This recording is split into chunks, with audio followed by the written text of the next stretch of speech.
Nous avons été ensevelis avec Christ par le baptême en sa mort, afin que comme Christ est ressuscité des morts par la gloire du Père, de même, nous aussi, nous marchions en nouveauté de vie.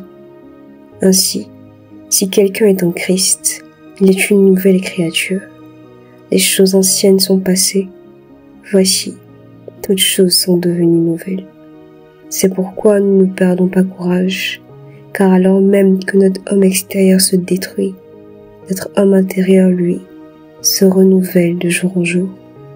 Je prie donc que Christ vous donne, conformément à la richesse de sa gloire, d'être puissamment fortifié par son esprit dans votre homme intérieur. Car votre adversaire, le diable, rôde comme un lion rugissant, cherchant qui dévorer. Soyez sobre, restez vigilants. Ne devenez pas idolâtres comme certains d'entre eux l'ont été.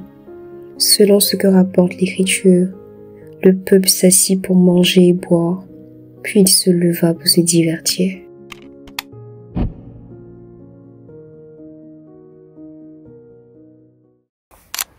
Bonjour et bienvenue, tu es nouveau ici. Bienvenue dans cette nouvelle série de vidéos. Bienvenue dans Inner Spirit Life. Je suis Grace Yohan et le but de ces vidéos est de nous rappeler qui nous sommes vraiment, c'est-à-dire des esprits dans un corps. Lorsque l'homme accepte Jésus-Christ comme Seigneur et Sauveur, il vit ce qu'on appelle la nouvelle naissance, c'est-à-dire qu'un nouvel esprit lui est donné. Ce nouvel esprit, la Bible l'appelle l'homme intérieur. Cet homme intérieur, c'est le vrai toi, le toi selon la volonté de Dieu, le toi selon la conception de Dieu qui a été créé depuis l'éternité.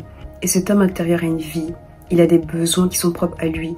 Et le problème, c'est qu'on n'en a que très peu conscience. Peut-être même que c'est la première fois que tu entends parler de l'homme intérieur, alors que je ne l'invente pas. La Bible, la parole de Dieu, en parle clairement, comme tu l'as vu dans les versets cités en début de vidéo.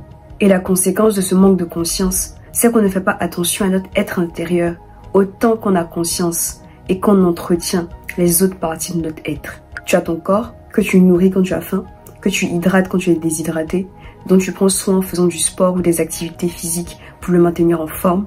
Tu as ton âme, qui est le siège de ton intelligence, de ta réflexion, de tes émotions, de ta personnalité, que tu entretiens en développant ta connaissance, en faisant des choses qui te font plaisir, en faisant de l'art, tout ce qui concerne le développement personnel dont on parle beaucoup aujourd'hui. Mais ton être intérieur, ton esprit, a également des besoins et des choses qui le font grandir pour qu'il reste connecté continuellement à Dieu.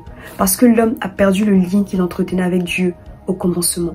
Par exemple, lorsque tu médites la Bible, c'est le Saint-Esprit qui te permet d'avoir la révélation de la parole de Dieu.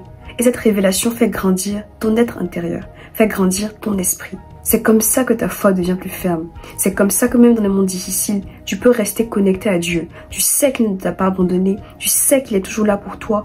Pourquoi? Parce que tu as connaissance de sa parole et cette parole est révélée à ton esprit qui devient plus fort, qui devient plus profond parce qu'il a connaissance de la parole de Dieu.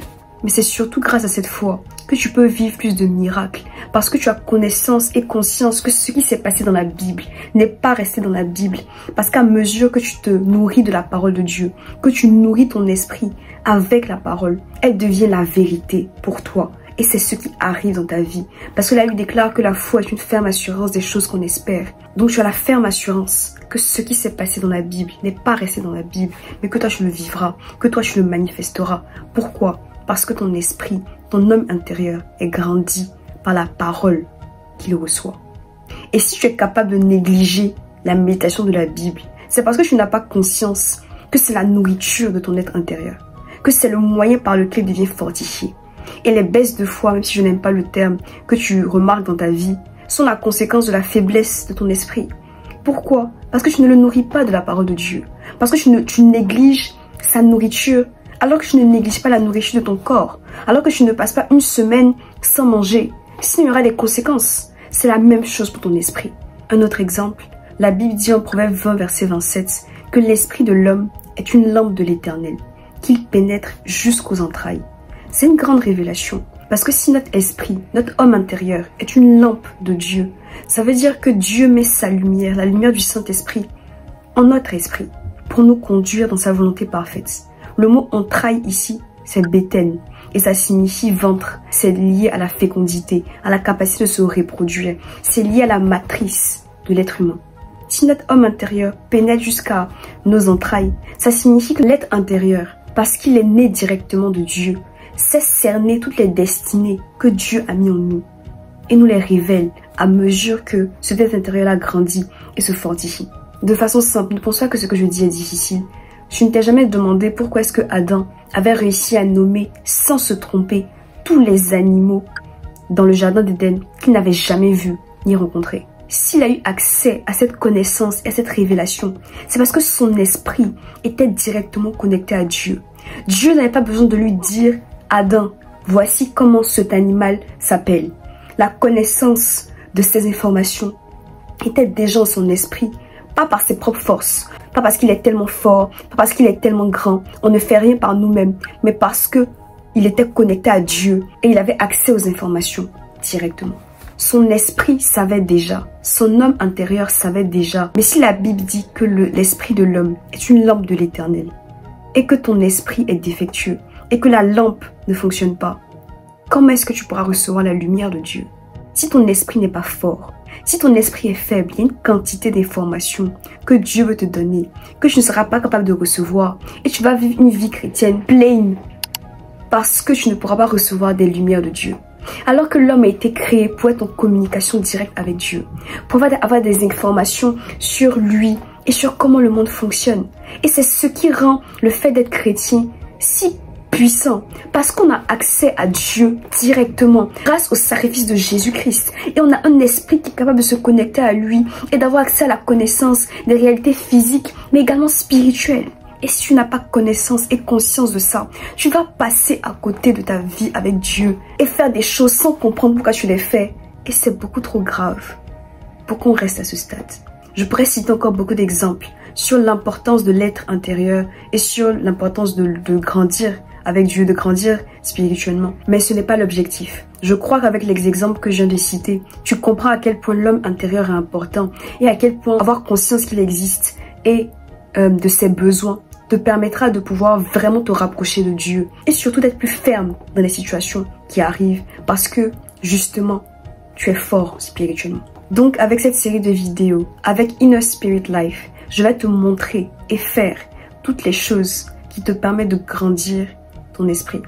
Et quand je dis grandir ton esprit, je parle vraiment dans un contexte biblique, dans un contexte de la parole de Dieu, pas dans un autre contexte. Je parle de la Bible, je parle de Jésus-Christ, je parle de Dieu, je parle de lui, pas autre chose, la Bible. Pourquoi? Pourquoi faire ça?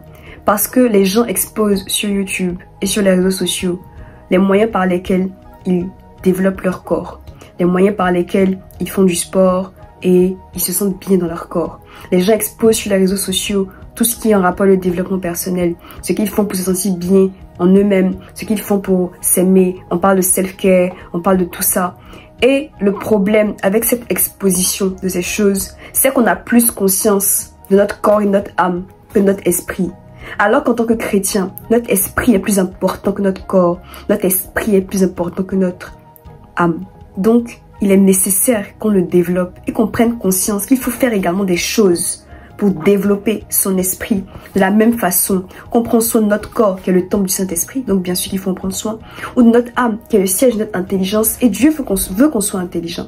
Mais notre esprit est ce qui doit être le plus développé. Alors mon objectif avec ces vidéos, c'est de ramener à l'essentiel et au plus important, l'esprit. Ça ne veut pas dire que je ne ferai pas d'autres vidéos, et d'ailleurs si tu veux les voir, n'hésite pas à t'abonner parce que j'ai hâte des prochaines vidéos, j'ai hâte des nouveaux concepts. Mais aujourd'hui, dans Inner Spirit Life, on parle de l'esprit. Donc la Bible parle des moyens qui font grandir l'esprit, qui font grandir l'homme intérieur. Et parmi ces moyens se trouve la prière en langue. Tu l'as vu dans le titre de la vidéo. Il y a beaucoup de personnes, et peut-être que j'en fais partie, qui ne comprennent pas le parler en langue ou qui considèrent que ce n'est pas important, qui le méprisent. Des personnes qui soit croient que le parler en langue est réservé à une catégorie de personnes et que eux, ils n'auront jamais de parler en langue, ils ne parleront jamais en langue, ou qui, même s'ils savent que ça existe, considèrent que c'est pas très important et qu'ils peuvent continuer de prier et vivre leur vie sans parler en langue. Peu importe le cas où tu te trouves, s'il te plaît, continue de regarder cette vidéo parce que la vérité sur le parler en langue est tellement importante et fondamentale que tu ne peux pas passer à côté de ce que ça représente et de l'importance que ça a pour ton être intérieur. On va lire la Bible. Marc 16, verset 17. Voici les signes qui accompagneront ceux qui auront cru en mon nom. Ils pourront chasser les démons. Ils parleront de nouvelles langues. Le parler en langue est un langage spirituel. Ce n'est pas du charabia. Ce n'est pas quelque chose qu'on invente. C'est une langue inscrite dans ton esprit que tu parles sans réfléchir à ce que tu dis. Ça veut dire que les mots ne sont pas inventés par ton intelligence. Les mots sont inscrits dans ton esprit. C'est pour ça que la Bible dit en 1 Corinthiens 14, verset 14, que si je parle en langue, mon esprit est en prière et mon intelligence demeure stérile. Parce que le parler en langue, c'est un langage de l'esprit. Ce langage, le croyant le reçoit en général lors d'une expérience qui s'appelle le baptême du Saint-Esprit. Le baptême du Saint-Esprit, c'est lorsque le Saint-Esprit te recouvre et que la plénitude du Saint-Esprit fait que tu parles un nouveau langage, le parler en langue. La preuve est qu'en Actes 10, versets 44 à 46, lorsque l'apôtre Pierre, qui était un apôtre de Dieu, qui marchait avec Jésus, prie pour des personnes, parle de Jésus-Christ. Ces personnes-là, le signe qu'elles ont reçu le Saint-Esprit, c'est qu'elles parlent en langue. Avec précaution, je dis souvent lors du baptême du Saint-Esprit, parce qu'il y a des personnes qui sont baptisées du Saint-Esprit, mais qui ne reçoivent pas directement ou qui pensent qu'elles n'ont pas reçu le parler en langue parce qu'elles ne parlent pas ou le parlent des semaines, des mois après. La raison est que, la plupart du temps, les gens qui reçoivent le parler en langue considèrent que ces mots qu'ils reçoivent dans leur esprit ne viennent pas de Dieu. Alors que le parler en langue est une langue. Et pour le parler, pour être capable de prier en langue, il faut que tu ouvres la bouche et que tu dises tout ce que tu as reçu dans ton esprit. C'est un acte de foi. Pourquoi? Parce que tu reconnais que ce que tu dis ne vient pas de toi-même, mais vient du Saint-Esprit qui t'inspire un nouveau langage pour communiquer avec lui. Donc, ce qui se passe lorsque tu reçois le parler en langue, c'est que comme tout langage, tu peux switch de langage que tu parles. I can talk in English now because I understand English. De la même façon, je peux changer de langage et commencer à parler en langue. Et ça n'a rien de bizarre, ça n'a rien d'étrange. Parce que c'est un langage spirituel qu'on a reçu de Dieu et qui nous permet d'accéder à tellement de choses dont je vais parler tout à l'heure, qu'on ne peut pas le mépriser ou le minimiser. Dans l'Ancien Testament, les gens prophétisaient, les gens guérissaient les malades, les gens faisaient des miracles. Mais personne ne parlait en langue. Personne ne parlait ce langage spirituel. C'est propre à la nouvelle alliance. C'est un langage que Dieu nous donne lorsqu'on a le Saint-Esprit en nous. Et c'est beaucoup trop dommage que tu veuilles minimiser ou mépriser le parler en langue, alors que c'est grâce à lui que ton esprit se fortifie. 1 Corinthiens 14, verset 2. En effet, celui qui parle en langue parle à Dieu mais pas aux hommes, car personne ne le comprend et c'est en esprit qu'il élève des mystères. 1 Corinthiens 14, verset 4. Celui qui parle en langue s'édifie lui-même. Le parler en langue est le langage de ton esprit. Lorsque tu parles en langue, tu ne parles pas aux hommes parce que les hommes ne peuvent pas comprendre ce que tu dis, à moins qu'ils aient l'interprétation des langues. Mais lorsque tu parles en langue, tu t'édifies toi-même, tu te bâtis toi-même. Le parler en langue c'est comme des poids que tu soulèves à la salle. Lorsque tu parles en langue, tu exerces ton esprit, tu le fortifies, tu l'aides à devenir plus fort et à tenir face aux difficultés et être capable de comprendre la parole et de vivre pleinement les expériences avec Dieu. Lorsque tu parles en langue, tu élèves des mystères devant Christ. Tu élèves des mystères devant le trône de Dieu. La prière en langue est une prière qui correspond parfaitement à la volonté de Dieu. Parce qu'il y a une façon de prier. Et quand on prie, ça doit être en accord avec la parole de Dieu. Mais lorsque tu pries en langue, toutes ces considérations-là sont déjà prises en compte dans ta prière en langue. Parce que les prières que tu élèves correspondent exactement à ce pourquoi tu dois prier. Quand tu pries en langue, tu peux être conduit à intercéder pour des personnes, intercéder pour des nations. Tu peux recevoir des informations sur la vie d'autres personnes grâce à ta prière en langue. La prière en langue te permet de prier exactement pour les challenges, pour les obstacles que le diable a prévus dans ta vie. Et parce que tu pries en langue, ton esprit a connaissance de ces obstacles-là et commence à intercéder entre eux.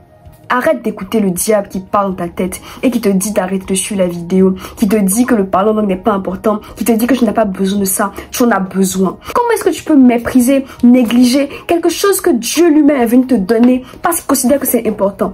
L'apôtre Paul parlait toujours dans 1 Corinthiens 14 au verset 5 et il disait « Je désire que vous parliez tous en langue ».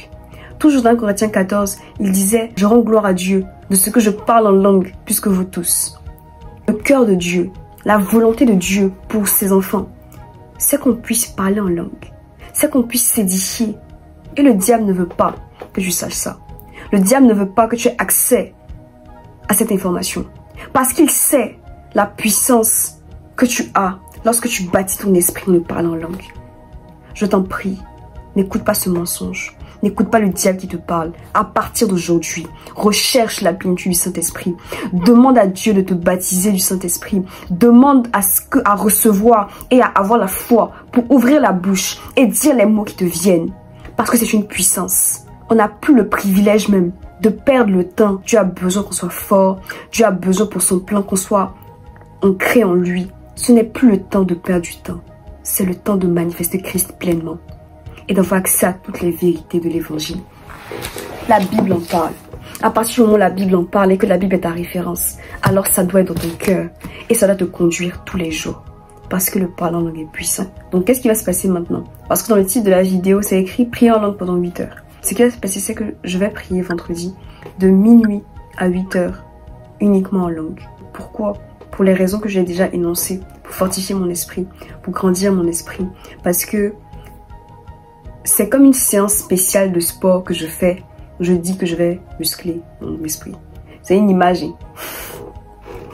C'est une image, c'est pas explain. Mais c'est ce qui va se passer.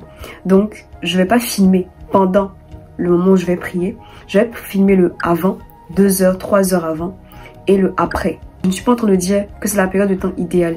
C'est 8 heures que j'ai reçues comme inspiration. Peut-être que toi tu dois faire moins, peut-être que je dois commencer par moins, peut-être qu'il y a des personnes aussi qui doivent faire plus. Ça existe, vraiment, il faut que tu saches que ça existe. Je vais filmer le après, je vais vous dire comment ça s'est passé dans la limite de ce que je me permets de dire.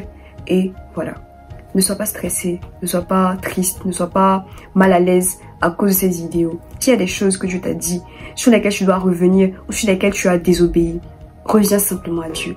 Ne reste pas dans la culpabilité et décide de faire le pas pour évoluer avec Dieu, pour grandir avec lui.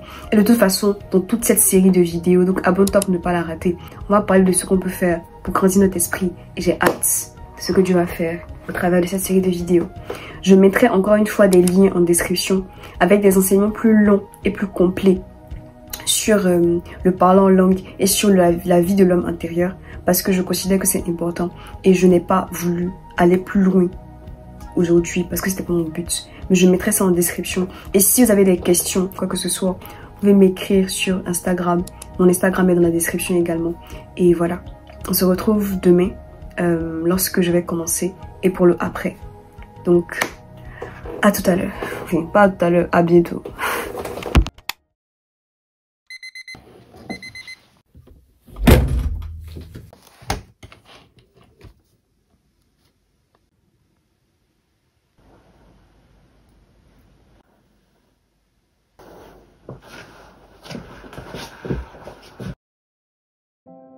Aïe, je suis de retour. Ça s'est bien passé. Par la grâce de Dieu, ça s'est bien passé. Au début, je voulais plus le faire. Je m'étais couchée plus tôt, voire me réveiller, voire prier. J'étais toujours couchée vers 23 h. Et je me disais, non, j'ai plus envie de faire, j'ai changé de date. Alors que j'avais calculé la date exacte. Je le dis pourquoi. En général, les choses qui sont importantes pour ton esprit, tu n'auras plus envie. Ton âme n'aura plus envie. Va tout faire pour que je ne le fasse plus. Mais je me suis levée au final et je l'ai fait. Et comme vous l'avez vu, j'avais un carnet. J'ai écrit 8 heures de parler en langue, etc. Parce qu'en général, tu vas remarquer, lorsque tu vas prier en langue, tu vas recevoir des instructions de Dieu. Dieu peut te parler, te dire des choses qui peuvent concerner divers sujets. Donc, aie quelque chose pour noter ce que Dieu va te dire. Que ce soit par rapport à des personnes, que ce soit par rapport à des sujets, que ce soit par rapport à un état ou une instruction qu'il va te donner. Sois prêt à noter pour pouvoir obéir après à l'instruction. Dieu va te parler lorsque tu vas prier en langue. Donc, aie quelque chose pour noter et écrire ce que tu fais. J'avais aussi un carnet pour noter les différentes heures. Genre, quand je faisais 1 heure, j'écrivais, 2 heures, j'écrivais, 3 heures, j'écrivais. Ça me motivait à continuer. J'avais également mis un timer de 8 heures pour être sûr de pouvoir bien compter et pour que le timer sonne lorsque j'aurais fini. Comme ça, j'étais pas sûre tout le temps sur mon téléphone. Tout le long, j'étais pas sur mon téléphone. Tu déposes ton téléphone quelque part. J'ai mes AirPods pour écouter de la musique. C'est important aussi. Écouter de la musique, d'adoration. En tout cas, quelque chose qui correspond à l'état de ta prière actuelle. Il y a des fois je partais en adoration, il y a des fois c'était des prières un peu plus fortes, un peu plus puissantes, il y a des fois c'est de la louange. En fait, il y a beaucoup d'étapes par lesquelles tu vas passer. Laisse-toi conduire par l'esprit, parce que la Bible déclare que nous ne marchons pas par la chair, mais nous marchons par l'esprit. Donc, tu dois te laisser conduire par l'esprit pendant ces temps de prière-là, parce que tu peux être conduit à faire différents types de prières, et c'est normal. Quoi d'autre? Je sais que j'ai prié jusqu'à 6 heures. À un moment, à 6 heures, je suis allée me coucher dans mon lit, parce que je ne voulais plus être debout. J'ai dit non, j'allais prier coucher, tu vois. J'avais une explication, une justification et coucher. Je suis sûre qu'à un moment, je me suis endormie. Mais je veux dire deux choses sur ça. D'abord, c'est possible que lorsque tu as prié au long, tu t'endormes et que ce soit pas un sommeil profond.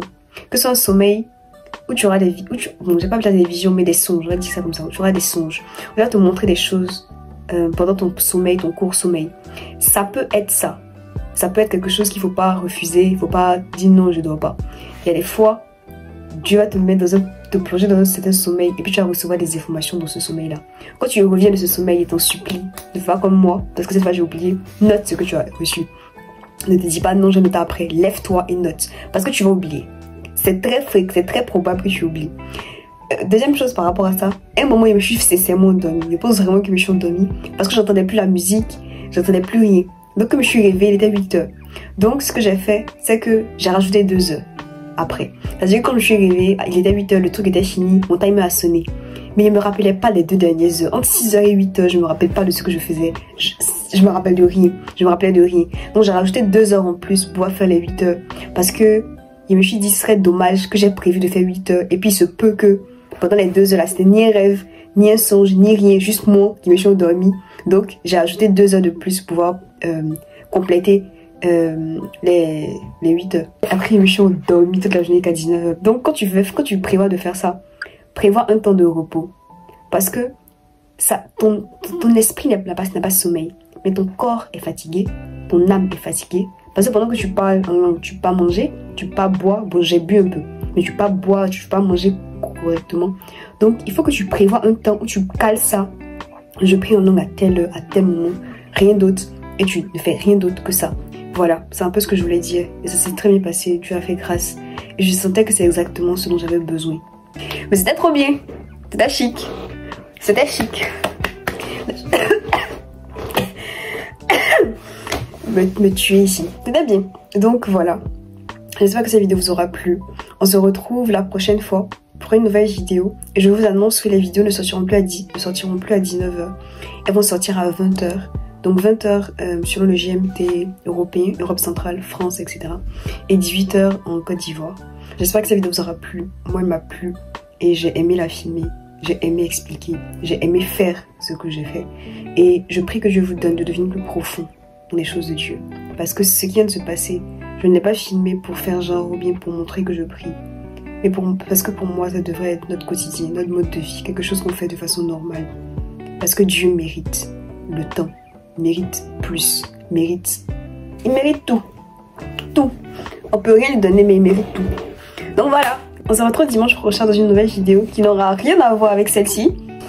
Ce sera une vidéo de l'école. À la semaine prochaine pour une prochaine vidéo. En attendant que Dieu vous bénisse. Bye bye.